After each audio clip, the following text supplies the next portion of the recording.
what are beliefs? Beliefs are fake identity created by us.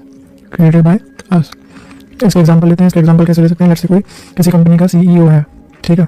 अब उसकी क्या आदत है? टीम को लीड करने की, ठीक है। उसकी क्या आदत है? ऑफिस में लोगों से काम करवाने की। उसकी क्या आदत है? कंट्रोलिंग एंड मॉनिटरिंग करने की। उसकी क्या आदत है? ये सारी चीज़ें करने की। लोग उसके पास रिपोर्ट लेके आते हैं, लोग उसके पास शिकायतें लेके आते हैं, लोग उसके पास बहुत सारी चीज़ें लेके आते हैं, राइट। तो ये बंदा ऑफिस तक इसने अपनी आइडेंटिटी क्रिएट कर रखी है कि मैं सीईओ हूँ। जब वो ऑफिस के बाहर आता है तो कभी कभी ये फेक आइडेंटिटी, कभी कभी नहीं, बहुत से लोगों के साथ ही कैरी करती है। जब ये आइडेंटिटी कैरी करती है तो लड़ाई झगड़े होते हैं, वो होता है डोमेस्टिक वायलेंस होता है, ठीक है। तो क्या होता है? क्यों? क्योंकि अभी आदमी झुक नहीं रहा। अब इसकी भी बोलिए ये वाला काम करते, वो वाला काम करते, वैसी तो आदत नहीं है ना काम करने की, है बट ऑफिस वाला काम करने की आदत है। उसको वही ट्रीटमेंट चाहिए जो उसको यहाँ पे उसके कलीग से मिलता है, जो यहाँ पे उसकी तारीफ मिलती है, अभी उसकी तारीफ करनी गई। क्यों? कभी भी कोई सारी चीज़ें नहीं कि उसके ऑफिस में हो जाती है, राइट। तो बिलीफ जो है ये 50 to 60% माइनर मेंटल इलनेस का बहुत बड़ा कारण बन जाता है कभी कभी। तो चलिए यहाँ पे आ जाते हैं अपन डोमेस्टिक वायलेंस पे, ठीक है। कि भाई ये चीज़ है, तो एक फेक आइडेंटिटी इसने क्रिएट करी, वो उसको कैरी करता रहा। जब उसको कैरी करता रहा तब उसको क्या पता चला कि यहाँ पर इसकी वजह से क्या हो रहा है? डोमेस्टिक वायलेंस, ठीक है। फिर दूसरा इसने फेक आइडेंटिटी क्रिएट करी कि भाई मैं तो पद में बड़ा हूँ, तो इसके जो पद में छोटे वाले दोस्त हैं वो छूटते चलेगा। उसको जो पद में बड़े दोस्त हैं वो बनते चलेगा। तो उसने कहीं अपना नेचुरल सर्कल है, नेचुरल फ्रेंड सर्कल, वो भी खो दिया है। ही लूज दैट, ठीक है। क्योंकि उसने अपनी आइडेंटिटी अपने दिमाग में बिलीव पाल लिया कि भाई मैं तो सीईओ हूँ। अब उसको छोड़ नहीं पा रहा है और उसको ये सारी चीज़ें पता नहीं चल रहा, he is still going with it. ये चीज़ है। तो इससे बहुत सी चीज़ें होती हैं, ठीक है। तो पहला क्या है? Fake identity created by us, ठीक है।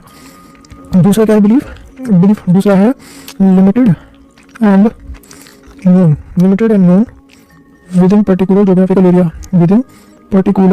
इसका मतलब क्या है? उनका मतलब क्या है? उनका मतलब ये है कि जो भी हमारे बिलीफ्स हैं वो हमारे दिमाग तक, हमारे कुछ चंद लोगों तक, हमारे कुछ आसपास वालों तक ही सीमित हैं। वो हर कोई उनको एंटरटेन नहीं करता है। फॉर एग्जाम्पल, किसी ने बोला कि भाई मैं तो इस पर्टिकुलर रिलीजन से बिलोंग करता हूँ, राइट। अब वो मान रहा है कि भाई मेरा रिलीजन बढ़िया है, मेरी रिलीजन ये, मेरी रिलीजन वो, मेरी रिलीजन ये, ठीक है, कोई दिक्कत नहीं है, तुम मानो। लेकिन अगर हम बात करें तो रोल कंपनी करनी कम से कम 189 या इससे प्लस है, ठीक है। तो हम देखते हैं कि कंट्रीज 189 प्लस है, और जो मेरा रिलीजन है ये एग्जिस्ट करता है मैक्सिमम 5 to 6 कंट्रीज तक। कोई ज़्यादा से ज़्यादा कोई बहुत बड़ा रिलीजन है तो एग्जिस्ट करता है 30 से 35 कंट्री तक। कोई ऐसा रिलीजन है जो एग्जिस्ट करता है 40 से 50 कंट्रीज तक, खत्म। इसके बाद तो कोई रिलीजन एग्जिस्ट नहीं करता। इसका मतलब क्या है? इसका मतलब ये है कि जो रिलीजन है या जो भी एक बिलीफ हमने पाल लिया है, रिलीजन मैंने एग्जाम्पल लिया था और भी इसको बहुत सारे एग्जाम्पल हैं, ठीक है। वो हमारे मतलब एक तरीके का फितूर बोल सकते हैं इसको, फितूर जो हम दिमाग में पाल लेते हैं और उसके ऊपर नोट्स लड़ाई करते हैं, क्यों करते हैं? क्योंकि वो हमारे जो बिलीफ से वो फितूर बन जाता है। बिलीफ से वो क्या बन जाता है? फितूर बन जाता है। तो जब ये फितूर बन जाता है तो फिर लड़ाई होती है, झगड़े होते हैं, वॉर्स होती हैं। देखो कितने सारे लोग लड़ रहे हैं, झगड़ रहे हैं, उन्होंने क्या कर रहे हैं, क्या उनके बिलीफ आपस में टकरा रहे हैं। इसलिए हमें क्या करना है? इसको समझना है कि बिलीफ क्या होता है। तो ये क्या है? ज्योग्राफिकल चीज़ में बनी हुई है। जैसा नहीं कि हवा, पानी और मिट्टी जो कि आपको हर कंट्री में मिलेगी, राइट।